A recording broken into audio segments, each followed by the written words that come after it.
Nós chegamos em Redenção no início da década de 70. Primeiro veio minha irmã, a Isaura, o esposo dela, o Djalma, e os filhos. Né? E depois, no mesmo ano, a gente veio, vindo também. Um veio em abril, nós viemos em outubro, mas para chegar até aqui foi muito difícil. Né? Eles vieram de São Miguel do Araguaia e nós morávamos em Uberaba. A gente demorou 5 dias até chegar em Conceição do Araguaia, e de Conceição do Araguaia até Redenção foi um dia todo. Eu lembro que era tudo em cima de um caminhão.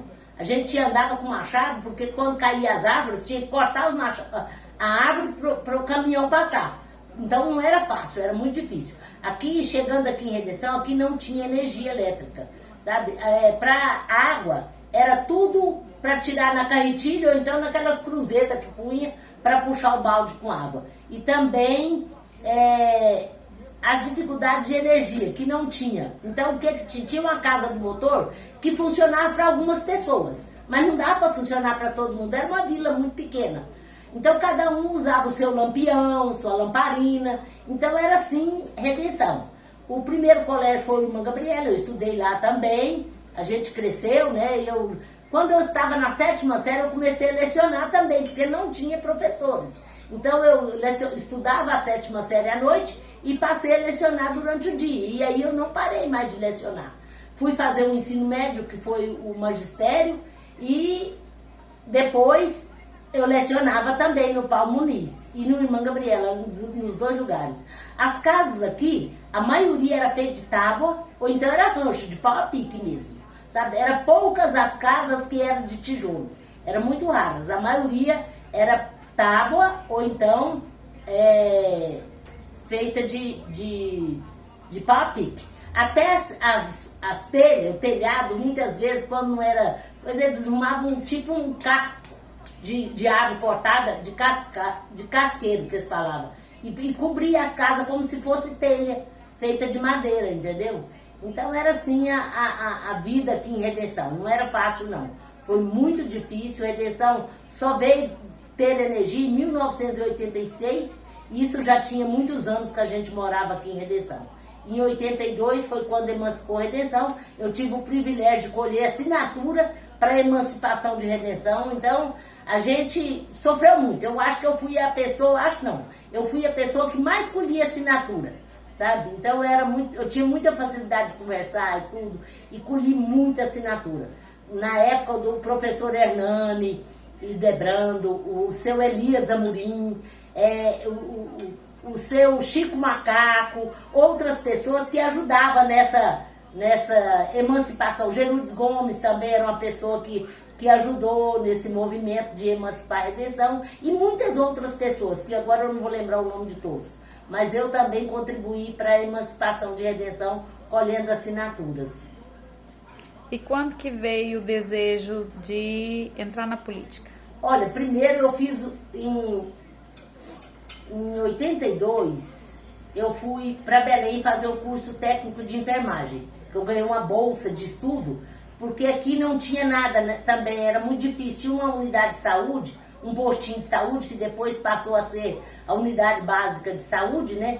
E eu fiz esse curso técnico e vim para cá para ajudar na área de saúde. Então, aqui eu fiz partos demais, porque não tinha médico, era nós mesmos. Eu, principalmente, fazia drenagem de abscesso, pequena cirurgia, parto, tudo a gente fazia. Porque médico só vinha, de mês em mês, vinha um médico de Belém. Sabe? Tinha o doutor Benedito, ele era até psiquiatra, mas ele vinha e atendia de tudo, sabe? Depois vieram outros médicos e até hoje se tornar um hospital, que é o Hospital Iraci. Ali depois falava Hospital do Estado, né? Então eu trabalhei lá até, né, completar o tempo da minha aposentadoria. E a política? E a política foi, às vezes, a gente vendo as coisas acontecer, porque toda a vida eu falo que eu só não tinha um partido político, mas eu era líder estudantil, na igreja eu era líder na juventude, eu sempre estava junto, né, nos grupos de jovens, que era o JUCAP, que é o grupo de jovens da Igreja Cristo Redentor, e isso eu sempre fui muito política. Mas como candidata mesmo, eu tive o privilégio de ser a primeira mulher eleita para o cargo de vereadora em Redenção. Então eu fui a primeira mulher a fazer parte do poder legislativo de Redenção, né? Ser mulher, você acha que foi mais difícil? Eu acho que não, porque eu acho que a questão disso, eu sempre me orgulhei muito de ser mulher, sabe, Sandra? Então eu sempre fui muito positiva, eu sempre me indignei com mulheres que viviam uma vida muito tóxica e às vezes até relacionamento tóxico, isso tudo me indignava. Eu fui muito indignada com muita coisa. Incomodava, E né? foi isso que me levou à política. A indignação por pessoas que não tinham compromisso com a gente, que prometia. E nos 2 mandatos de vereadora, eu falo sem medo de errar, eu nunca fui omissa. Nunca. Eu nunca fiz nada porque isso vai me... Não, eu fiz se o povo quer, a população quer. Sabe? Se a população precisa, porque eu sempre representei de verdade o povo de Redenção durante os meus 2 mandatos. Tanto, Sandra, os 2 mandatos de vereadora, que posteriormente eu também fui a primeira mulher a fazer parte do Poder Executivo como vice-prefeita. E até hoje a única, né? A única até vice. hoje, até no momento sim. Até 2024 eu fui a única, né? Como vereadora, outras entraram depois de mim, mas como vice, como no Poder Executivo não. Apenas, foi apenas eu você. Eu tive o privilégio também a nível estadual, porque sempre eu fui muito ativa na política. E a nível estadual eu tive o privilégio de ganhar uma medalha, a medalha Isa Cunha, como uma das mulheres que mais lutou pelo crescimento do estado do Pará. Então eu fui condecorada na Assembleia Legislativa do Estado com essa medalha, como uma das mulheres que trabalhou pelo crescimento do estado do Pará. Então eu me sinto honrada, porque eu cheguei no Pará aos 9 anos de idade. Mas se eu pudesse mudar a minha naturalidade, eu não seria goiana, eu seria paraense de Redenção. Redencense, né? Mas aqui eu cresci, me casei, tive meus filhos, né? Então meus filhos são paraenses e eles... Seus netos. Meus netos, minha neta. Eu tenho uma neta e a outra vai nascer agora esse ano. Então já seus netos, né? Minhas netas. É um privilégio falar assim. Eu sou então, mais tempo. Você tem mais tempo de Redenção do que de Goiânia, né? Então, esses dias, Sandra, eu até estava falando, em Goiás eu só vivi 9 anos. Aí eu sou filho de mineiro e de baiano, mas eu me considero mais paraense, porque eu cheguei aqui antes da história de Redenção começar. Porque Redenção fez 42 anos e eu tenho 52 anos que moro em Redenção. Então, Redenção tem 42 e eu tenho 52 de Redenção, então eu cheguei aqui antes de Redenção. Eu sou mais velha do que Redenção. Né? É uma memória viva, né? A memória viva. E alguns já foram, muitas coisas a gente não lembra porque a gente chegou aqui criança. Né? Então, mas quando alguém fala, a gente ainda lembra. Eu lembro do aeroporto ali perto do Bradesco, eu lembro de muita coisa ainda na época, mas criança não faz muito coisa da história, né? Depois é que a gente vai crescendo, aí a gente começa a tocar fanfarra na escola, que eu fazia isso muito, era bom demais, sabe? Eu sempre fui muito estudiosa, eu sempre gostei de estudar, sabe, Sandra? Tanto que eu só tive a oportunidade de fazer uma faculdade depois já de velha, eu falo assim, porque eu concluí a faculdade de biomedicina aos 49 anos de idade. E eu fico muito feliz, sabe? Porque eu pensava assim, eu quero ter um curso superior. E graças a Deus veio um curso superior, que foi o primeiro na área da saúde, que eu já era apaixonada, né? Foi biomedicina e eu fiz, né? Apesar...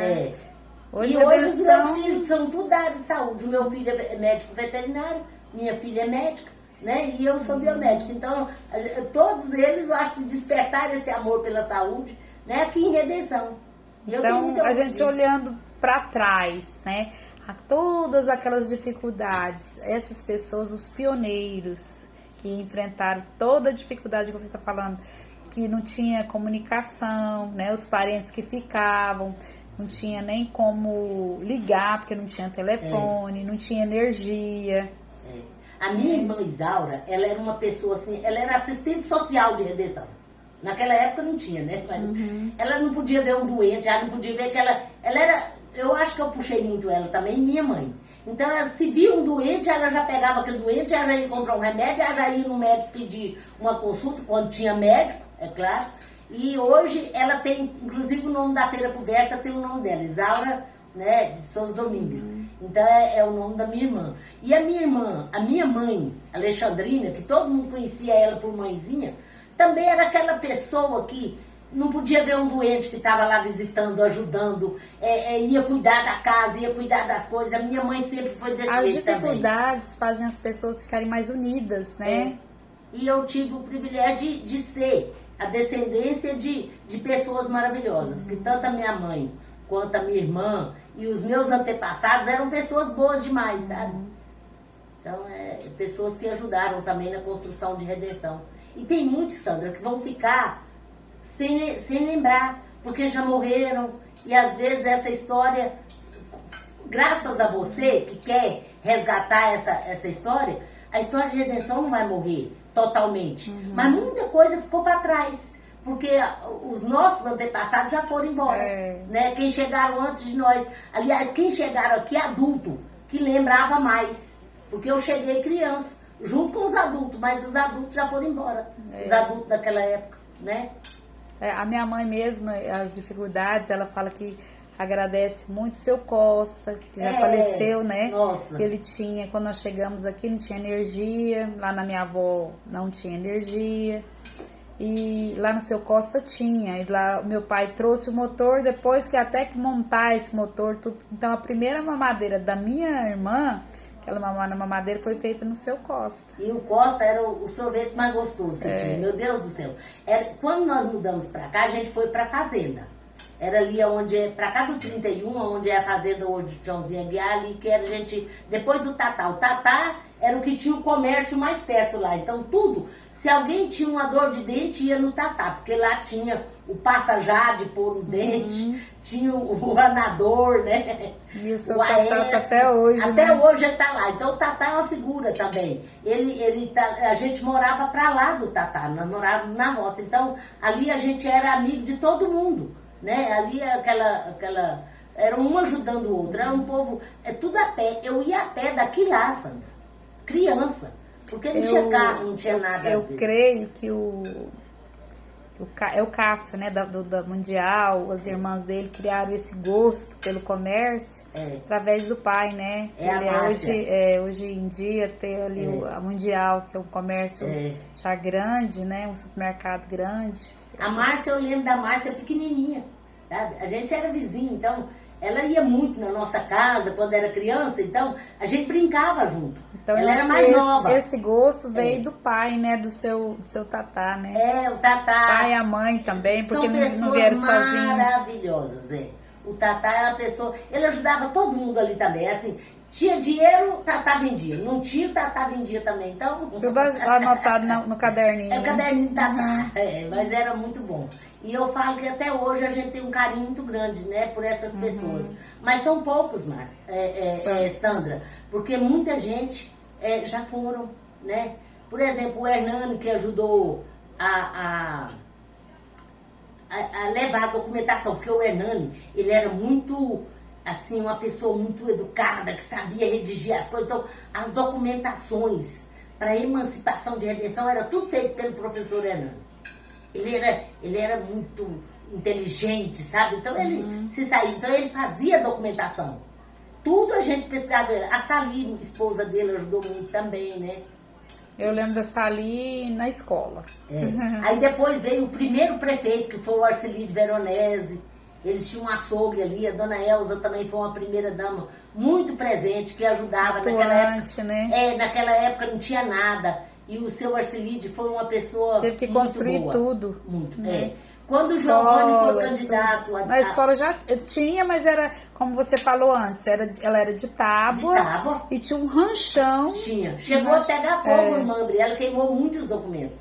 E engraçado... Depois que mudou para atual. Foi, Tanto que a Rosa foi a primeira diretora e não tem nada de como registrado, né? Tem coisa...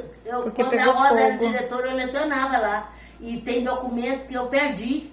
Porque eu perdi tempo de trabalho, porque eu trabalhava lá e esses documentos não foram encontrados. Não foram registrados. Não foram comprovados, a gente ficou prejudicado como funcionário, entendeu? Aí, então, quando o Giovanni foi eleito prefeito, o primeiro prefeito que era de Redenção, e foi prefeito de Conceição da Araguaia, né? Porque Redenção não existia, fazia parte de lá. Mas ele morava aqui e foi candidato e ganhou. O doutor Giovanni era nosso vizinho lá. Foi aí que Redenção começou a crescer. O Giovanni tem uma grande história aqui. Ele tem uma grande história. Eu acho que a gente precisa dar uma entrevista boa com ele também, porque ele tem uma história bonita. E está vivo, né? Está vivo, ele está presente. Então, o Giovanni trouxe desenvolvimento para a Redenção também. Muito. E ele ajudou muito na emancipação, não só de Redenção, mas de Xinguara, Rio Maria e tantas outras. Porque ele ajudou. Porque depois ele foi deputado, ele ajudou também. Então, de todo jeito, ele ajudou bastante. Então, tem muitas pessoas boas que ajudaram a gente, né? E eu fico muito feliz de ter contribuído também. E até hoje contribuo. Porque eu só não quero mais, por enquanto, ser candidata, Sandra. Mas assim, eu não vou cruzar meus braços, porque o voto da gente é importante para a gente escolher pessoas sérias para a Redenção, porque a Redenção merece pessoas boas, né? E precisa de pessoas boas. Precisa. Atuantes, né? É.